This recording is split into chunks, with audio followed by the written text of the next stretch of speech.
সহজ লেসনে তোমাদের সকলকে স্বাগত। আজকের এই ভিডিওতে আমরা অষ্টম শ্রেণীর তৃতীয় পর্যায়ক্রমিক মূল্যায়ন 2024 সালের বাংলা বিষয়ের প্রশ্নপত্র সেট 2 এর উত্তর সহ আলোচনা করব।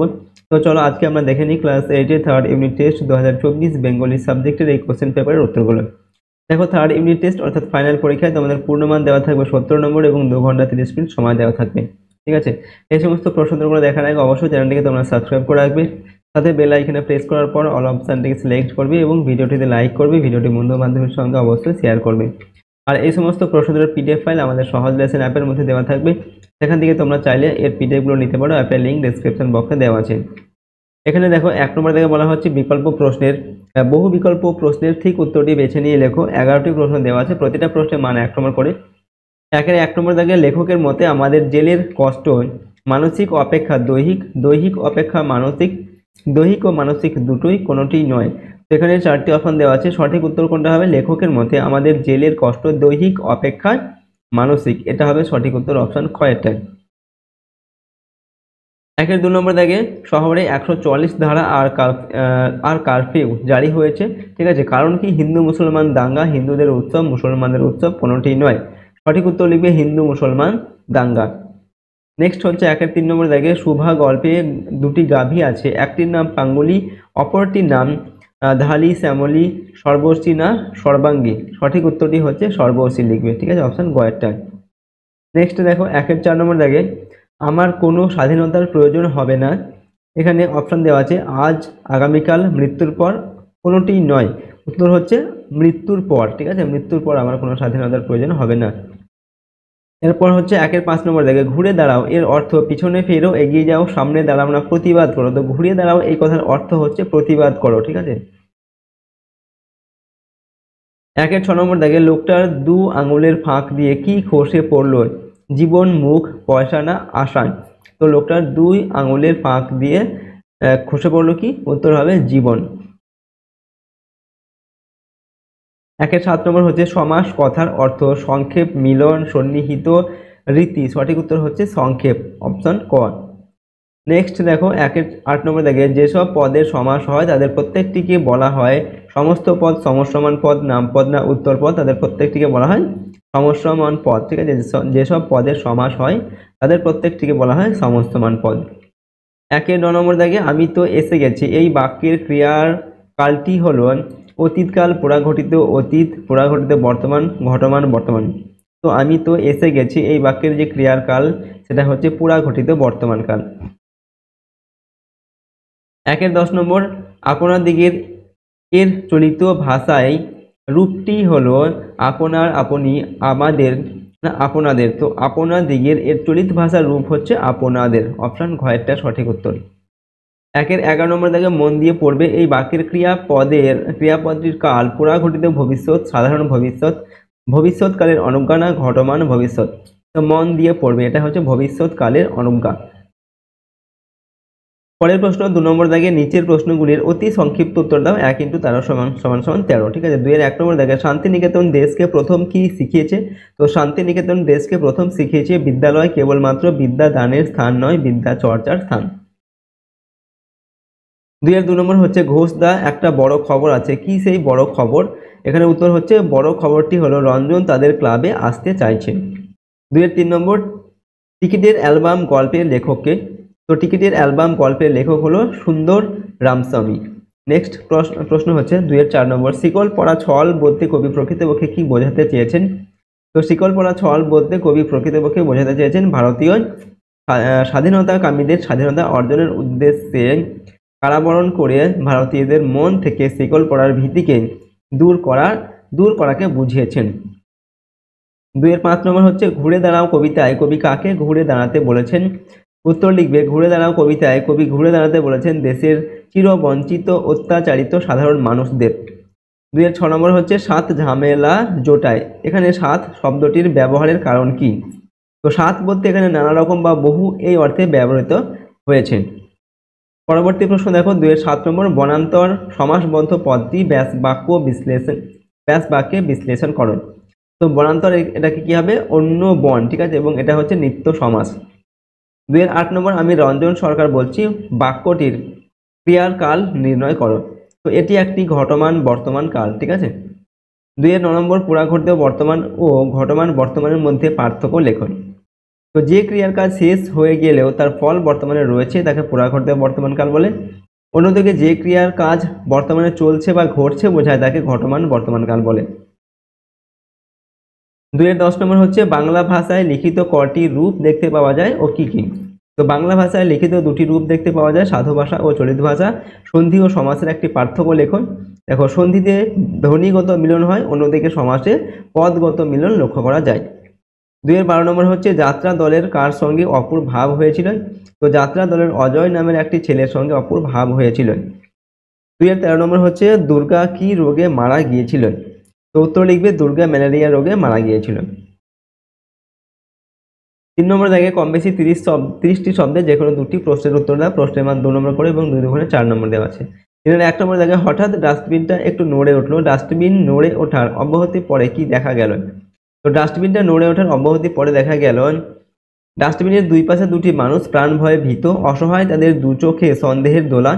একজন হিন্দু, অন্যজন মুসলমান, মুসলমান, তাদের চোখে ভয় ও সন্দেহ মিলেমিশে রয়েছে। 2 নম্বর এই জন্য প্রতাপ সুভার মর্যাদা বুঝিত। প্রতাপের কাছে সুভা কিভাবে মর্যাদা পেত তা গল্প অবলম্বনে লেখন। দেখো, উত্তর লিখবে প্রতাপ হলো চণ্ডীপুর গ্রামের গোসাইদের ছোট ছেলেটির নাম। ছিপ ফেলে মাছ ধরা তার প্রধান শখ ছিল, কারণ এই কাজে অনেকটা তার সময় অতিবাহিত করা যায়। অনেকটা সময় অতিবাহিত করা যায়। যে কোনো কাজে একটা সঙ্গী পেলে প্রতাপ ভালো থাকে, আর মাছ ধরার সময় বাক্যহীন সঙ্গী সর্বশ্রেষ্ঠ। এজন্যই প্রতাপ সুভার মর্যাদা বুঝত। পরের প্রশ্ন 3 নম্বর দাগে কম বেশি 30টি শব্দে যে কোনো 2টি প্রশ্নের উত্তর দাও। প্রশ্নের মান হচ্ছে 2 নম্বর করে 2 দুগুণে 4 নম্বর। 3-এর প্রশ্ন হঠাৎ ডাস্টবিনটা একটু নড়ে উঠলো। ডাস্টবিন নড়ে ওঠার অব্যাহতি পরে কি দেখা গেল।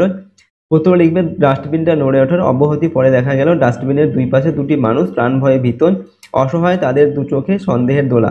একজন হিন্দু, অন্যজন মুসলমান, তাদের চোখে ভয় ও সন্দেহ মিলেমিশে রয়েছে।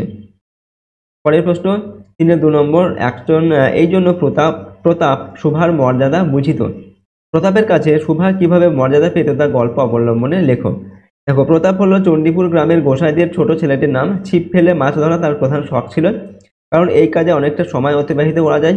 যে কোনো কাজে একটা সঙ্গী পেলে প্রতাপ ভালো থাকে, আর মাছ ধরার সময় বাক্যহীন সঙ্গী সর্বশ্রেষ্ঠ। এই জন্যই প্রতাপ সুভার মর্যাদা বুঝত। 4 নম্বর দাগে কম বেশি 30টি শব্দে যে কোনো 2টি প্রশ্নের উত্তর দাও। প্রশ্নের মান 2 নম্বর করে। 4-এর প্রশ্ন বাঁধন ভয়কে করব মোরা জয়। কারা কিভাবে এই বাঁধন ভয়কে জয় করবে। কবি কাজী নজরুল ইসলাম তার অনুগামী দেশভক্তরা নির্দ্বিধায় কারাবরণের মাধ্যমে ইংরেজ শক্তিকে বিকল করার পরিকল্পনা গ্রহণ করেছিলেন। শিকল পরা তাদের কাছে একটা ছলনা মাত্র। এই শিকল পরেই তারা ইংরেজ প্রদত্ত শিকলকে বিনাশ করবেন। স্বেচ্ছা কারাবরণের মাধ্যমে সাধারণ মুক্তি পিয়াসী মানুষের মন থেকে কারাবরণের ভীতিকে দূর করবেন। 2 নম্বর হচ্ছে সরতে সরতে সরতে তুমি আর কোথায় সরবে। কবি কোথা থেকে এই স্মরণ লক্ষ্য করেছেন, এক্ষেত্রে তার দেওয়া পরামর্শটি কি। দেখো, উত্তর লিখবে এই চলমান পৃথিবীর মাঝে দাঁড়িয়ে কবি প্রণবেন্দু দাশগুপ্ত জীবন থেকে উপলব্ধি করে এই স্মরণ লক্ষ্য করেছেন। এক্ষেত্রে তার দেওয়া পরামর্শটি হলো ঘুরে দাঁড়িয়ে প্রতিকূল পরিস্থিতিকে নিজের দখলে নিয়ে আসতে হবে। সেই উদ্দেশ্যে কবি এই কবিতায় ঘুরে দাঁড়ানোর আহ্বান জানিয়েছেন। 5 নম্বর দাগে কম বেশি 60টি শব্দে যে কোনো একটি প্রশ্নের উত্তর দাও। প্রশ্নের মান 3 নম্বর। 5-এর প্রশ্ন যাত্রা দেখা নিয়ে অপু কিরকম উৎসাহিত ছিল। ঠিক আছে। 5-এর 2 হচ্ছে অপু কড়ি খেলতে কোথায় গিয়েছিল, তার সঙ্গী সাথী কারা ছিল লেখন। তো এখানে 2টি প্রশ্ন দেওয়া আছে, যে কোনো একটি উত্তর লিখতে হবে। আমরা 2-এর প্রশ্নের উত্তর লিখছি। 5-এর 2 নম্বরটা অপু কড়ি খেলতে গিয়েছিল জেলেপাড়ায়, তার সঙ্গীর সাথে ছিল ব্রাহ্মণপাড়ার ছেলে পটু, জেলেপাড়ার 3 কড়ির ছেলে বঙ্কা, হৃদয় এবং জেলেপাড়ার আরও অন্যান্য ছেলেরা। ঠিক আছে। প্রথম প্রশ্নের উত্তরটা তোমরা বই থেকে দেখে নেবে। পরের প্রশ্ন দেখো 6 নম্বর দাগে 7-8টি বাক্যে যে কোনো 2টি প্রশ্নের উত্তর দাও। প্রশ্নের মান 5 নম্বর করে, 5 দুগুণে 10 নম্বর দেওয়া আছে। 6-এর প্রশ্ন নেতাজি ভবিষ্যতের কোন কর্তব্যের কথা চিঠিতে বলেছেন, কেন এই কর্তব্য স্থির করেছেন, কারা শাসন প্রণালীর বিষয়ে তাদের পরিবর্তে কাদের প্রণালীকে তিনি অনুসরণযোগ্য বলে মনে করেছেন। দেখো, এক্ষেত্রে উত্তর লিখবে মান্দালয় জেল থেকে নেতাজি সুভাষচন্দ্র বসু তার প্রিয় বন্ধু দিলীপ রায়কে লেখা চিঠিতে ভারতবর্ষে প্রচলিত কারা শাসন প্রণালীর আগাগোড়া পরিবর্তন করার কথা বলেছেন। ঠিক আছে, কারা শাসন প্রণালী অর্থাৎ কারাগারের যে শাসন প্রণালী সেটাকে তিনি পরিবর্তন করার কথা বলেছেন। নেতাজির মতে জেলখানার সমস্ত আবহাওয়াটা মানুষকে বিকৃত এবং অমানুষ করে তোলারই উপযোগী। এই কথাটা সকল জেলের পক্ষেই প্রযোজ্য। কারাবাসে অধিকাংশ অপরাধীদের কোনো নৈতিক উন্নতি হয় না, তারা আরও হীন হয়ে পড়ে। তাই নেতাজি ভবিষ্যতে কারাবাসের সংস্কার করার কর্তব্য স্থির করেছেন। এরপর দেখো, কারা শাসন প্রণালীর বিষয়ে তিনি ব্রিটিশ প্রণালীর পরিবর্তে আমেরিকা যুক্তরাষ্ট্রের মতো উন্নত দেশগুলির ব্যবস্থাই অনুসরণযোগ্য বলে মনে করেছেন। 2 নম্বর, সুভার সঙ্গে মনুষ্যতর প্রাণীর বন্ধুত্ব কেমন ছিল তার লেখন। উত্তর লিখবে, মানুষের সঙ্গে সুভার সম্পর্ক খুব একটা না থাকলেও মনুষ্যতর প্রাণীর সঙ্গে তার সম্পর্ক তথা বন্ধুত্ব ছিল বেশ ভালোই। সর্বশী ও পাঙ্গুলি নামে 2টি গাভী আর একটি বিড়াল শাবক এবং একটি ছাগল সুভার অন্তরঙ্গ বন্ধু ছিল। সুভার দুঃখে তারা যেমন দুঃখিত হতো, তেমনি সুভার আদর মিনতি সবই বুঝতে পারত। যখন সুভা দুহাত দিয়ে সর্বশীর গলা জড়িয়ে ধরে কানের কাছে নিজের গাল ঘষত, তখন পাঙ্গুলি তার গা চেটে দিত। বাড়িতে কেউ কোনো কঠিন কথা বললে সুভা এই মূক বন্ধু দুটির কাছে চলে আসত, আর তারাও যেন সুভার মনোবেদনা বুঝতে পারত। সিং ঘোষে তাকে সান্ত্বনা দিত। গাভী ছাড়াও ছাগল এবং বিড়াল ছানাও ছিল সুভার পরম বন্ধু। বিড়াল শিশুটি সুভার কোলে ঘুমানোর জন্য এলে সে তার ঘাড়ে ও পিঠে আঙুল বুলিয়ে ঘুমের সাহায্য করত। এরপর 7 নম্বর দেখে 7-8টি বাক্যে যে কোনো 2টি প্রশ্নের উত্তর লিখতে বলা হচ্ছে। প্রশ্নের মান 5 নম্বর করে, 5 দফায় 10 নম্বর। 7-এর 1-এর প্রশ্ন হচ্ছে মাসি পিসি কবিতায় এই মাসি পিসি কারা, তাদের জীবনের কোন ছবি এই কবিতায় তুমি খুঁজে পাও। তো কবি জয় গোস্বামীর লেখা মাসি পিসি কবিতায় মাসি পিসি হলো সমাজের দরিদ্রতম এক শ্রেণীর শ্রমজীবী মহিলা, যারা ভোরের বেলায় চালের পোটলা পুটলি নিয়ে বনগাঁ লোকাল ধরে জীবিকার সন্ধানে ছুটে যায়। তাদের জীবনের এক কর্মময় বাস্তব ছবি ফুটে উঠেছে এই কবিতায়। সমাজের দরিদ্রতম এইসব মহিলা কঠিন জীবন সংগ্রামের মধ্যে দিয়ে তাদের পরিবারের সবাইকে বাঁচিয়ে রাখে। রোজগারের আশায় অনেক বাধা বিপত্তি পেরিয়ে ভোরের আলো ফোটার আগেই লালগোলায় ট্রেন ধরার জন্য বেরিয়ে পড়ে। মাস দিন এমনকি শতবর্ষের হিসাব রাখে না তারা জানে শুধু কর্মের দ্বারা রুজি রোজগার। তাদের জীবনের নিরলস পরিশ্রমের এক কর্মব্যস্ততার ছবি খুঁজে পাওয়া যায়। ঠিক আছে, নেক্সট হচ্ছে 7-এর 2 নম্বর, ছোট্ট একটা তুক করে বাইরেটা পাল্টে দাও। বাইরেটায় কি ধরনের বদল ঘটবে বলে কবি আশা করেন? এই কাঙ্ক্ষিত বদল ঘটলে জীবন কিভাবে অন্যরকম হবে বলে কবি মনে করেন? দেখো, উত্তর লিখবে, ঘুরে দাঁড়াও কবিতাটিতে কবি প্রণবেন্দু দাশগুপ্ত অন্যায় অত্যাচারের বিরুদ্ধে মানুষকে ঘুরে দাঁড়িয়ে বাইরের পৃথিবীটাকে বদলে দেওয়ার কথা বলেছেন। তাহলে দেখা যাবে সাইকেল রিক্সাগুলো শীষ দিয়ে চলে যাবে বনে বনান্তরে, কাদা ভর্তি রাস্তা উঠে পড়বে ছায়াপথের কাছাকাছি, গাছগুলো নদীর জলে স্নান করে আসবে এবং সা রা রা রা করে জেগে উঠবে শহরতলি। এই কাঙ্ক্ষিত বদল ঘটলে অবশ্যই জীবন অন্যরকম হবে। একঘেয়েমি থেকে মুক্ত হওয়া মানুষ এক বৈচিত্র্যের সন্ধান পাবে, নয়তো দাঁড়িয়ে দাঁড়িয়ে মরতে হবে এবং বিন্দুর মতো মিলিয়ে যেতে হবে। এরপর 8 নম্বর দাগে 8-10টি বাক্যে যে কোনো একটি প্রশ্নের উত্তর লিখতে হবে। এখান থেকে প্রশ্নের মান 5 নম্বর। 8-এর 1-এর প্রশ্ন, মহাভারতের সমস্ত চরিত্রের মধ্যে অপুর কর্ণের চরিত্র বড় ভালো লাগে কেন?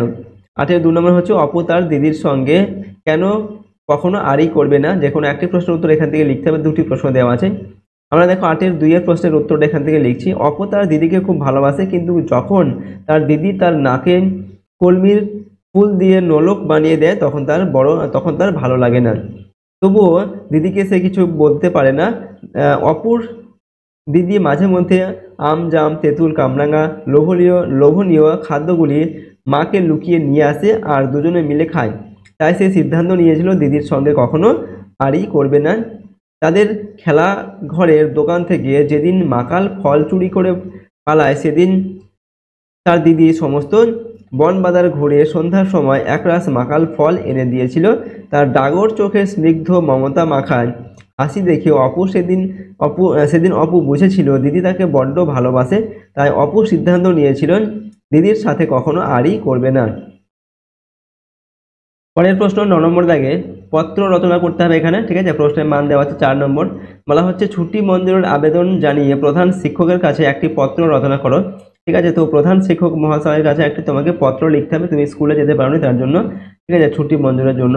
তো কিভাবে লিখবে? মাননীয় প্রধান শিক্ষক মহাশয়, আর যদি শিক্ষিকা হয় লিখবে মাননীয় প্রধান শিক্ষিকা মহাশয়া। স্কুলের নাম, ঠিক আছে, তারপর স্কুলের ঠিকানা লিখবে এবং তারিখ লিখবে, তারপর লিখবে কি বিষয় হচ্ছে ছুটি মঞ্জুরের জন্য আবেদনপত্র। দেখো আমরা লিখছি মহাশয় অথবা মহাশয়া লিখবে, শিক্ষিকা হলে লিখবে মহাশয়া। বিনীত নিবেদন, এই যে আমি আপনার বিদ্যালয়ের সপ্তম শ্রেণীর একজন নিয়মিত ছাত্র, ছাত্রী হলে লিখবে ছাত্রী, ঠিক আছে। আমি গত 16/9/2024 থেকে 19/9/2024 পর্যন্ত অসুস্থ থাকার কারণে বিদ্যালয়ে উপস্থিত থাকতে পারিনি। অতএব মহাশয়ের নিকট আমার বিনীত নিবেদন, উপরোক্ত বিষয়টি বিবেচনা করে উক্ত 4 দিনের ছুটি মঞ্জুর করলে আমি আপনার প্রতি কৃতজ্ঞ, অত্যন্ত কৃতজ্ঞ থাকবো, ঠিক আছে। এরপর লিখবে কি বিনীত আপনার একান্ত অনুগত ছাত্র অথবা ছাত্রী, লিখে নিজের নামটা লিখবে, ঠিক আছে। তারপর শ্রেণী হচ্ছে সপ্তম, রোল নম্বর লিখবে, তারিখ লিখবে, সেকশন থাকলে সেকশনটাও লিখবে, ঠিক আছে। এইভাবে তোমরা এই পত্রটিকে লিখবে। দেখো নেক্সট প্রশ্ন কি দেওয়া আছে 10 নম্বর থেকে, যে কোনো একটি বিষয়ে নাতি দীর্ঘ প্রবন্ধ রচনা করে একটি প্রবন্ধ রচনা লিখতে হবে। প্রশ্নের মান 6 নম্বর দেওয়া আছে। এখানে কি কি টপিক দেওয়া আছে দেখো। প্রথমে হচ্ছে পরিবেশ দূষণ ও তার প্রতিকার, একজন শ্রেষ্ঠ বাঙালি বিজ্ঞানী, আর হচ্ছে ছাত্র জীবনের দায়িত্ব ও কর্তব্য। তো 3টি বিষয়ের মধ্যে যে কোনো একটা বিষয়ে তোমাদের রচনা লিখতে হবে। তো আমরা পরিবেশ দূষণ ও তার প্রতিকার সম্পর্কে একটি রচনা লিখছি। দেখো পরিবেশ দূষণ ও তার প্রতিকার, ভূমিকাতে লিখছি আকাশ বাতাস জল উদ্ভিদ জগৎ প্রাণী জগৎ সবকিছু নিয়ে আমাদের পরিবেশ, আর এগুলির কোনোটিকে বাদ দিয়ে আমরা বাঁচতে পারি না। মানুষ তার বিদ্যা বুদ্ধি দিয়ে এবং পরিশ্রমের মাধ্যমে তার চারপাশের পরিবেশকে আরো সুন্দর করে সাজিয়ে তুলছেন, কিন্তু সভ্যতার অগ্রগতির সঙ্গে সঙ্গে এবং স্বার্থান্বেষী কিছু মানুষের লোভে প্রাকৃতিক পরিবেশ আজ বিভিন্নভাবে দূষিত হচ্ছে। যেসব যেমন জল বায়ু শব্দ মাটি প্রভৃতি দূষণের ফলে মানুষের জীবনেও এসেছে নানা ধরনের দুরারোগ্য ব্যাধি, ঠিক আছে। প্রথম পয়েন্ট দেখো জল দূষণ, জলের আর এক নাম জীবন, কারণ জল ছাড়া কোনো জীব বাঁচতে পারে না। কিন্তু সভ্যতার অগ্রগতির সঙ্গে সঙ্গে কলকারখানার সংখ্যা বেড়ে চলেছে, সেই কলকারখানা থেকে নির্গত রাসায়নিক পদার্থ মিশ্রিত জল নদীর জলে মিশিয়ে নদীর জলকে দূষিত করে তুলছে। এছাড়া শহরের নর্দমার জলও নদীতে পড়ে নদীর জলকে দূষিত করছে, ফলে জলবাহিত রোগের সংখ্যা দিন দিন বেড়ে চলেছে। এরপর হচ্ছে বায়ু দূষণ, বিভিন্ন কলকারখানা যানবাহন তাপ বিদ্যুৎ কেন্দ্র ইত্যাদি থেকে যে দূষিত গ্যাস ধোঁয়া ধূলিকণা ইত্যাদি বাতাসে মেশে তার ফলে বায়ু দূষিত হচ্ছে। দূষণের ফলে মানুষকে ক্যান্সার শ্বাসকষ্ট ইত্যাদি দুরারোগ্য ব্যাধির শিকার হতে হচ্ছে। এরপর হচ্ছে মাটি দূষণ, বর্তমানে কৃষিক্ষেত্রে উৎপাদন বৃদ্ধি করতে গিয়ে জমিতে নানা প্রকারের রাসায়নিক সার ও কীটনাশক ব্যবহার করা হচ্ছে, এর ফলে মাটি দূষিত হচ্ছে। রাসায়নিক সার দ্বারা প্রস্তুত কৃষিজাত দ্রব্য থেকে মানুষের নানা ধরনের রোগ সৃষ্টি হচ্ছে। পরের পয়েন্ট হচ্ছে শব্দ দূষণ, কলকারখানার উচ্চ শব্দ, গাড়ির হর্ন, মাইক্রোফোনের আওয়াজ, বাজি পটকার শব্দ মানুষের শ্রবণ শক্তি ক্রমশ হ্রাস পাচ্ছে। রক্তচাপ বৃদ্ধি, স্নায়বিক অস্থিরতা, মানসিক বিপর্যয় ইত্যাদি নানা রকমের সমস্যার সৃষ্টি হচ্ছে। পরিবেশ দূষণের প্রতিকার, ঠিক আছে, কিভাবে করবো সেটা আমরা এখানে লিখছি। দেখো সব রকম দূষণ থেকে পৃথিবীকে মুক্ত করতে পারে একমাত্র সবুজ উদ্ভিদ, তাই বেশি বেশি গাছ লাগাতে হবে এবং সংরক্ষণ করতে হবে। কলকারখানার বা নর্দমার নোংরা জল যাতে নদীর জলে না মিশে সে ব্যাপারে ব্যবস্থা গ্রহণ করতে হবে। শব্দ দূষণ কমানোর জন্য শব্দ নিরোধক যন্ত্রের ব্যবহারের উপর গুরুত্ব আরোপ করতে হবে। মৃত্তিকা দূষণ রোধ করার জন্য রাসায়নিক সারের পরিবর্তে জৈব সার বেশি পরিমাণে ব্যবহার করতে হবে এবং কীটনাশকের ব্যবহার কমাতে হবে। দেখো নেক্সট হচ্ছে যানবাহনের জীবাশ্ম জ্বালানি পোড়ানোর পরিবর্তে ব্যাটারি চালিত গাড়ির ব্যবহার করতে পারলে দূষণ থেকে রক্ষা পাওয়া সম্ভব। এরপর উপসংহারে আমরা লিখছি দেখো পরিবেশ দূষণের ফলে আজ মানব সভ্যতার অস্তিত্ব বিপন্ন। এই গভীর সংকটের মোকাবেলা করার জন্য আমাদের প্রত্যেকেই সচেতন হতে হবে, যাতে পরিবেশের দূষণের মাত্রা না বাড়ে সেদিকে নজর দিতে হবে। এই সমস্যা থেকে বেরিয়ে আসতে হলে সমস্ত মানব জাতিকে একজোট হতে হবে, ঠিক আছে। এইভাবে আমরা এই প্রবন্ধ রচনাটিকে লিখলাম। তো দেখো আজকের এই ভিডিওতে আমরা তোমাদের ক্লাস 7-এর বাংলা বিষয়ের ফাইনাল পরীক্ষার এখানে একটি কোশ্চেন পেপারের সম্পূর্ণ উত্তর সম্পর্কে আলোচনা করলাম। প্রশ্নোত্তরগুলো খুব ভালোভাবে তোমরা প্র্যাকটিস করবে, ঠিক আছে। আর যদি আমাদের চ্যানেলে তোমরা নতুন হয়ে থাকো চ্যানেলটিকে সাবস্ক্রাইব করে রাখবে, পাশের বেল আইকনে প্রেস করে অল অপশানটিকে সিলেক্ট করবে, ঠিক আছে, এবং ভিডিওটিতে লাইক করবে, ভিডিওটি বন্ধু বান্ধবের সঙ্গে অবশ্যই শেয়ার করবে। আর এই সমস্ত প্রশ্নের পিডিএফ ফাইল আমাদের অ্যাপের মধ্যে দেওয়া থাকবে। সহজ লেসন অ্যাপের লিঙ্ক ডেসক্রিপশন বক্সে দেওয়া আছে, সেখান থেকে তোমরা অ্যাপটিকে ডাউনলোড করে নিতে পারো এবং পিডিএফগুলো চাইলে নিতে পারো। তো চলো আজকের এই ভিডিওটিকে আমরা এখানে শেষ করছি। সম্পূর্ণ ভিডিওটি দেখার জন্য অসংখ্য ধন্যবাদ।